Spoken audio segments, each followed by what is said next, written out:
You are watching Eyewitness News at 4, live on ABC7, Hulu, and wherever you stream. Gene Hackman, one of Hollywood's greatest and most widely respected actors, has died.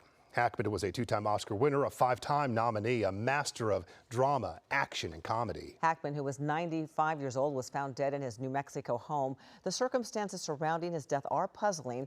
Hackman's wife, Betsy, just 65, was also found dead in the home along with one of their dogs.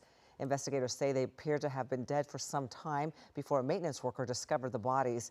Also, there is no indication at this point of a crime. Neither body showed any wounds, and the fire department and gas companies say there are no apparent signs of carbon monoxide poisoning or a gas leak.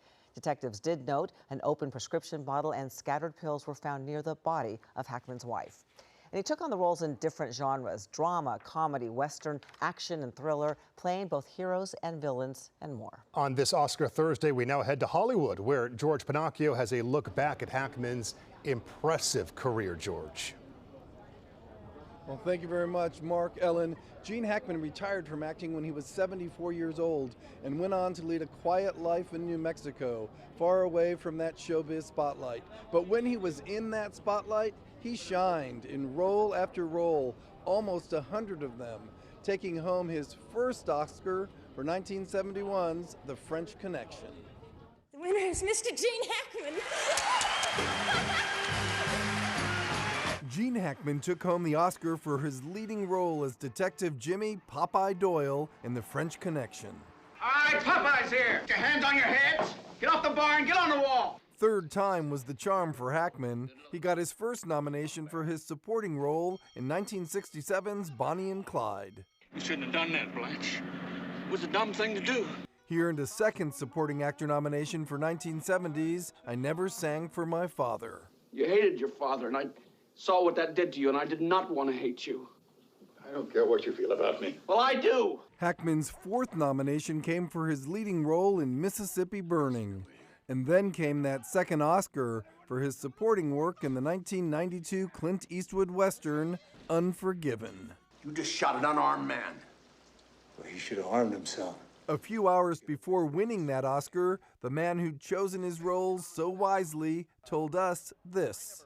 I never know if a film's going to work or not. I just really, I don't have that kind of eye for pictures. Those pictures over the years would also include a few more Westerns. This is my town! Hackman also acted in legal dramas, including Class Action, The Firm, and Runaway Jury. Trials are too important to be left up to juries. His resume included such classics as The Poseidon Adventure. This is the only way out. And his role as a high school basketball coach heading to the state finals in Hoosiers. Sprinkled along the way, some comedies too, from Young Frankenstein to the Royal Tenenbaums. You probably don't even know my middle name. That's a trick question. You don't have one. Helen. And then there's his work as the villain Lex Luthor in 1978's Superman.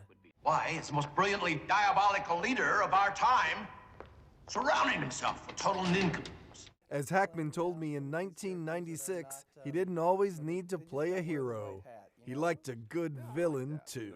Usually it's a better role. It's a meatier role than maybe some of the leading characters. Clint Eastwood told Variety in a statement today, there is no finer actor than Gene. Intense, instinctive, never a false start, never a false note. He was a dear friend whom I will miss very much. And Tom Hanks said of Gene Hackman, there was never a Gene Hackman type.